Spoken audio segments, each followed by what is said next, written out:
하나님의 평화가 말씀을 듣는 우리 가운데 함께 하시길 빕니다.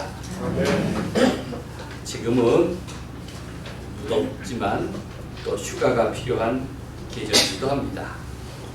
여러분은 즐거운 휴가 계획을 세우셨습니까? 마음 먹고 어디라도 다녀올 이유가 충분히 있습니다.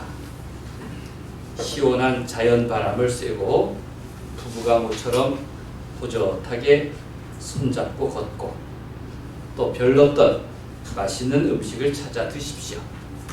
나와 내 가족을 위해서 좀 통 큰 소비를 할 수 있는 기회입니다. 어디서 쉬든지 무엇을 먹든지 인생의 즐거움입니다. 아모르 파티 잘 기억하시기 바랍니다. 대개 휴가는 절기상으로 한여름인 삼복 중에 일어납니다. 있습니다. 어제가 그 한복판인 중복이었죠. 세 번의 복날은 우리가 천간 지지를 따지지 않습니까? 천간 중에 갑을병정, 무기경신, 임계, 7번째인 경일에 해당됩니다. 그래서 초복과 중복은 열흘 차이고 중복과 말복은 20일 차이, 열흘씩 간격을 갖고 있습니다. 그 경일은 개라는 의미가 있어서 우리가 복날에 예전에는 그걸 먹었어요. 그런데 이 날의 의미는 가을을 그리워하고 기다리는 날이란 뜻입니다. 가장 무더운 날에 그렇게 가을을 꿈꾼다 해서 복날이지 굉장히 고상한 날인 거예요. 네. 휴가의 의미는 어떻습니까? 우리는 대개 휴가라고 하면 지친 당신 떠나라 하듯이 다시 일을 하기 위한 회복기간이라고 생각합니다. 그런데 성경은 쉼 그 자체가 목적이다 라는 것입니다. 그냥 보너스가 아니고 그 자체가 목적이니 그 목적을 잘 감당하라는 것입니다. 창세기는 안식의 의미를 가리켜서 거룩하다까지 말하고 있지 않습니까? 유대교 사상가인 아브라함 헤셀은 삶의 안식은 그건 인생의 막간이 아니다. 인생의 절정이라고까지 강조했습니다. 우리가 주일마다 맞이하는 안식일이 대표적입니다. 일주일의 최고봉은 주일입니다. 소중한 삶의 절정 그 한순간 우리는 이렇게 하나님 앞에 나와 예배드리는 것이니 우리는 최선의 선택을 한 것입니다. 오늘 하나님의 말씀은 시편의 한 대목입니다. 하나님의 자녀로서 삶의 절정은 무엇일까? 라는 것을 보여줍니다. 1절 말씀을 함께 읽어보겠습니다. 여호와께 감사하고 시작. 여호와께 감사하고 그의 이름을 불러하여 그가 하는 일을 만민 중에 알게 할지어다. 시편 105편은 시인의 마음으로 또 시인의 진실함으로 삶의 절정을 어떻게 살아가야 할지 고백하고 있습니다. 먼저 삶의 절정으로 안식일에 드리는 예배를 손꼽습니다. 우리 삶에서 감사와 찬양, 감사하라, 찬양하라 이것은 바로 하나님을 예배하는 일입니다. 시인은 찬양해야 할 이유를 분명히 밝힙니다. 먼저 하나님께 감사하고 그 행하신 일을 만민에게 선포합니다. 하나님의 이름을 부르고 그분의 이름을 자랑합니다. 하나님의 능력을 구하고 그분의 역사를 기억하는 데 있다는 것입니다. 한마디로 하나님의 위대한 일을 찬양하라는 것입니다. 하나님의 행하시는 그 놀라운 일에 대해서 사람이 참여할 수 있는 일이 도대체 무엇이 있을까요? 기껏 할 수 있는 일이라야 놀라는 일입니다. 그리고 감사드리는 일이고 찬양하는 일이라는 것입니다. 그런데 문제는 사람들이 하나님의 은총을 너무 쉽게 잊어버리기 때문에 예배하지 못합니다. 우리는 하나님의 이름과 영광을 높이기보다 자주 하나님의 이름을 무시했고 또 뒷전에 두었고 심지어 모독했습니다. 우리는 하나님이 아닌 더 물질적이고 매력적인 것을 날마다 찾습니다. 그리고 나 자신을 내 삶의 주인으로 삼았습니다. 우리는 하나님의 이름을 자랑하기보다 자주 인기 있는 사람들의 이름을 불렀고 그리고 나하고 상관도 없는데 유력한 정치인들의 이름 때문에 다투었습니다. 평소 나 자신의 불신앙과 불경건 때문에 하나님의 이름이 모독당하지는 않았습니까? 이걸 바로잡는 열쇠가 바로 예배입니다. 우리가 정기적으로 예배드리는 일은 바로 하나님과 정상적이고 올바른 관계를 누리기 위해서입니다. 우리 삶을 지탱하는 힘은 다른 데 있지 않고 하나님에게서 나온다는 것을 믿기 때문입니다. 우리의 삶을 가능케 하는 사랑, 평화, 기쁨, 이것은 하나님 신앙에서 나옵니다. 우리가 예배자로 살아야 할 이유가 바로 여기에 있습니다. 성경에서 해마다 날과 절기를 정하고 그 언약의 의미를 새롭게 하여 대대손손 하나님과 관계를 확인하는 예배를 드리도록 우리를 이끌고 있습니다. 우리도 그렇게 행하지 않습니까? 내 삶에서 감사와 찬양을 회복하도록 반복하는 일입니다. 시편의 고백에 따르니 그 내용이 이렇습니다.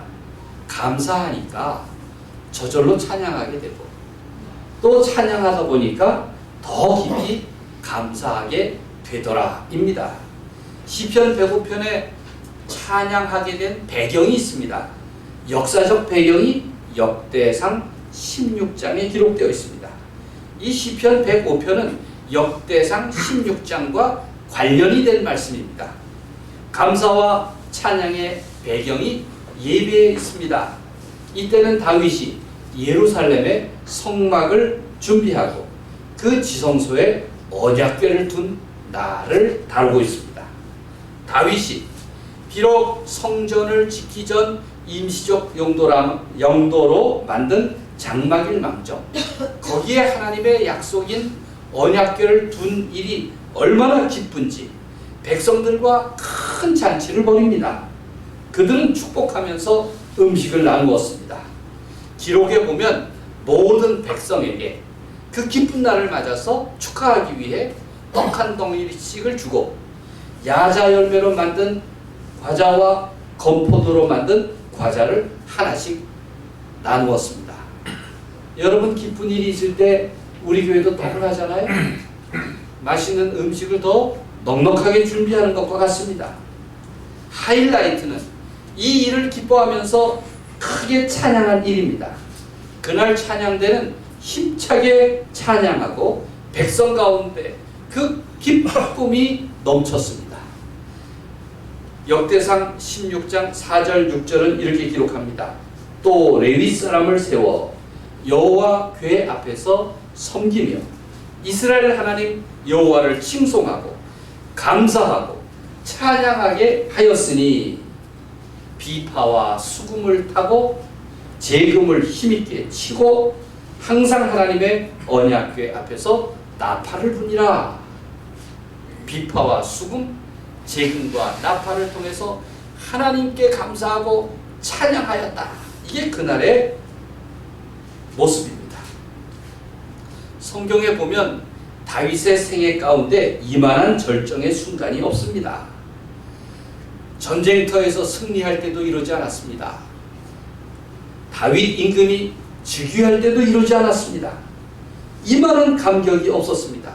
다윗이 예루살렘 성 안에 장막을 마련하고 하나님의 언약궤를 모시게 된 이 순간, 이 감격이야말로 다윗 생애의 최절정이었다. 성경은 그렇게 말합니다. 오죽하면 다윗이 임금의 체면에도 불구하고 덩실덩실 춤을 추었습니다. 요새 인기 있는 영화 5번째가 다윗이라는 영화라더군요. 다윗 영화가 나왔는데 우리 교회 학교에선 언제 한번 같이 관람을 하면 좋겠습니다. 그때 왕중왕이라는 애니메이션 우리 함께 관람했듯이 어른들도 함께 볼 수 있는 기회가 되기를 바랍니다. 예배의 중심은 이렇게 하나님께 감사하고 찬양하는 일입니다. 하나님의 이름을 자랑하는 일입니다. 예배를 통해서 우리의 삶에 생기를 얻고 하나님의 사랑의 능력을 얻는다면 얼마나 큰 복입니까? 하나님의 능력은 무슨 물리적인 힘이나 선물보다 사랑의 권능입니다. 그 사랑의 권능은 우리를 평화로 인도할 것입니다. 하나님을 의지할 때 두려움이 없는 평화를 약속합니다. 그러므로 우리는 하나님 앞에 나와서 찬양하고 간구하고 또 기억해야 합니다. 그런데 예배 말이 나왔으니 말이지만 습관을 들이기가 참 쉽지 않습니다. 우리 색동교회는 비교적 여러분들이 예배에 성실하신 편이다. 제가 그렇게 평가합니다. 네. 여러분들처럼 이렇게 진지하게 말씀을 경청하는 분들 여느 교회에서 쉽게 찾아보지 못할 거다. 저는 그렇게 믿습니다. 네. 기독교 포털 godpeople.com이 있는데 청년들을 대상으로 설문조사를 했습니다. 내가 고쳐야 할 예배 습관은 무엇인가요? 이렇게 물었더니 청년들이 이렇게 위트 있게 대답을 했습니다. 예배 중에 상상의 나래형. 뭘 하나 꽂히면 지금도 아모르 파티 생각하는 분이 있을지도 모르겠어요. 뒷자리 선호형이 있습니다. 뭐 우리 교회는 공간이 아담하니까 뒷자리라고 할 것도 없습니다만 늘 뒷자리, 기둥 뒤에 앉는 분들도 있습니다. 필기 열중형. 열심히 적지만 그러나 일주일 안에 꼭 읽어야 돼요. 그렇지 않으면 다 날아가 버립니다. 수면제 중독형도 있어요. 그리고 주보 열독형. 그건 가져가서 집에 보셔도 되고 미리 보셔도 됩니다. 참 예배에 집중하는 일이 쉽지 않습니다. 마음을 온전히 예배에 드리기는 어렵습니다. 그런데 우리가 예배를 드리는 이 시간, 예배를 사모하는 이 순간 내 삶의 절정이구나. 일주일 가운데 절정이고 내 인생의 절정이다. 이런 자각이 있다면 우리는 예배에 충실하지 않을 수가 없습니다. 제가 20여 년 전에 만났던 한홍숙 장로님이 있습니다. 이분은 이미 80이 넘으신 할머니였어요. 여러분, 할머니들은 점점 어린아이가 됩니다. 그렇기 때문에 우리가 어린아이처럼 정말 정성을 쏟아서 잘 돌봐드려야 됩니다. 잘 돌봐드려야 돼요. 우리 어머니들, 아버지의 모습이 지금 그렇습니다. 이 한 장로님이 저에게 이제 주일날 오후에 찾아오셔서 목사님, 저 미국 다녀옵니다. 저를 위해서 기도해 주세요. 이렇게 어린아이처럼 보고를 하셨습니다. 그리고는 또 한 2주 지나서 목사님, 저 미국 잘 다녀왔습니다. 라고 또 인사를 하셨어요. 이 장로님은 아주 전형적인 할머니였어요. 영어는 굿모닝도 못한다고 했습니다. 그런데 혼자서, 그것도 미국을 공항에서 비행기를 갈아타면서까지 잘 다녀오셨다니 얼마나 놀라운 일입니까? 제가 깜짝 놀랐어요. 와, 대단한 일입니다. 딸이 사는 공항에 도착했을 때 마중 나온 딸이 기적 같았다고 하며 활짝 웃었다고 합니다. 그런데 귀국할 때는 먼 길을 영어 한마디 못하는 어머니가 비행기를 갈아타면서 서울까지 갈 수 있을까? 너무 안타까워서 딸이 엉엉 울었답니다. 심지어 사위가 당신은 어머니를 공항에다 버리는 거야 라고 그렇게 책망을 했다고 했습니다. 그 미국을 잘 다녀오신 할머니 장로님에게 어찌어찌 다녀오셨는지 제가 여행담을 들었습니다. 길을 잃을까봐 무섭지는 않았나요? 그랬더니 할머니가 뭘 무서울 게 있어요. 이렇게 얘기하더라고요. 여러분, 어린애들 무서워하지 않아요? 이렇게 웃으면서 결론 지었습니다. 아유, 하나님이 나 때문에 미국까지 다녀오시느라 고생하셨지 뭐. 이렇게 얘기하시더라고요. 적어도 믿음을 말하려면 이 정도는 돼야죠. 그렇습니다. 저는 그때 깨달았어요. 누구든지 공항에서 길을 잃는 법은 없다. 여러분 안심하세요. 공항에서 길 잃어버리는 법은 없습니다. 무엇보다 하나님을 제대로 믿는 사람이라면 결코 자기 인생길에서 길을 잃지 않을 것입니다. 하나님을 의지한다면 두렵지 않습니다. 내 인생길에서 길 잃어버리는 법이 없습니다.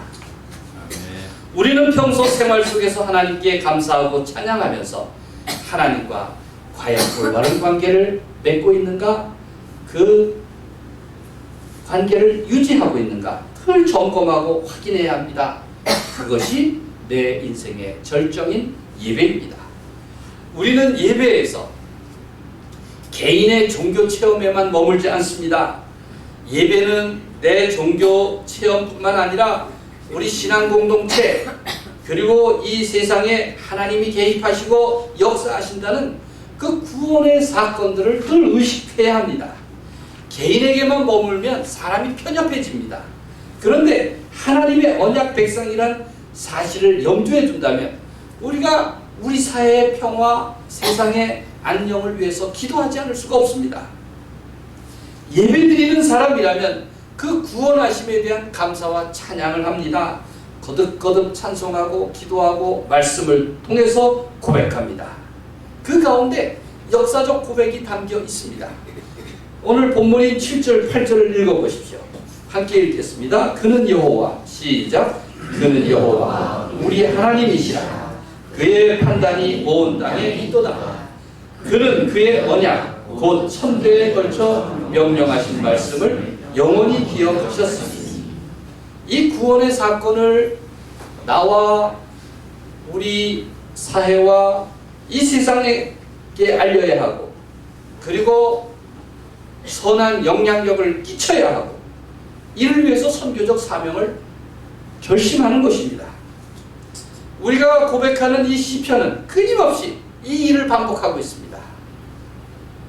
조상들에게 하신 언약을 재확인합니다. 노래를 왜 부릅니까? 그 노래를 반복함으로써 말씀을 암송하는 겁니다. 그 의미를 이해하려고 하는 것입니다. 성경의 찬양을 보십시오. 다 비슷비슷한 내용들이 끊임없이 한결같이 세월을 바꾸어가면서 같은 레파토리를 다양하게 노래하는 것입니다. 그게 하나님의 이름을 높이고 찬양을 통해서 우리에게 전해진 찬양입니다. 메시지인 것입니다. 찬양에도 그때마다 유행가가 있던데요, 컨템포러리 뮤직이 있는데요 라고도 말하지만, 그러나 그게 곡조만 다양할 뿐이지 그 믿음의 같은 뿌리에서 흘러나오는 것을 우리가 내 마음을 다해 영성으로 부르는 것입니다. 시편 105편의 찬양의 내용을 보십시오. 하나님의 부르심을 받은 너희는 이제 하나님의 극적인 구원의 이야기에 참여하게 되었으니 그 사건으로 나오라고, 내가 포함된 그 하나님이 마련하신 무대에 뛰어 올라와서 그 위대한 드라마에 합류하라고. 이 일은 무엇에 관한 일일 뿐만 아니라 너의 일이라고 그렇게 말씀하시는 것입니다.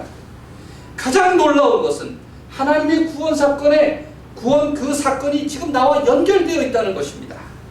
우리의 예배는 내가 하나님의 자녀로서, 하나님의 백성으로서 그 구원의 역사에 연결된 존재예요.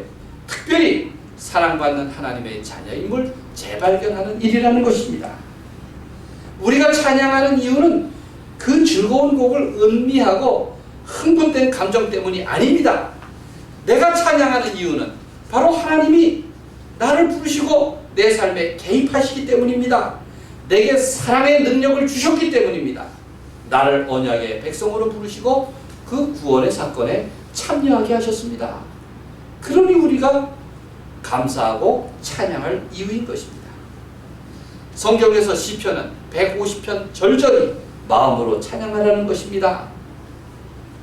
시편의 시인의 마음으로 찬양하라는 것입니다. 역사의 그 파수꾼의 기다림으로 찬양하라는 것입니다. 레위인의 경건한 모습으로 찬양하라는 것입니다. 혼인을 앞둔 처녀의 들뜬 마음으로 찬양하라는 것입니다. 이게 바로 시편의 내용입니다.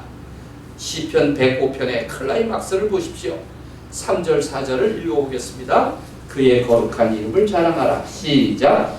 그의 거룩한 이름을 자랑하라. 여호와를 구하는 자들은 마음이 즐거울지로다. 여호와와 그의 능력을 구할지어다. 아멘. 하나님을 자랑하는 까닭은 바로 여호와께서 우리 하나님 되시기 때문입니다. 마르틴 루터는 하나님의 이름을 가리켜서 만민들에게 설교할 이름이다 라고 했습니다. 만민들에게 설교가 뭡니까? 설교가 좀 지루해도 지겨워도 끊임없이 듣지 않습니까? 10년 전에 했던 설교, 5년 전에 설교했던 설교, 같은 본문이어도 뻔히 들어본 얘기 같아도 지루하도록 지겹도록 듣는 그 이유가 무엇입니까? 바로 만민들에게 설교할 이름이다. 마르틴 루터가 그렇게 말했습니다. 하나님의 이름이 곧 설교의 대상인 것입니다.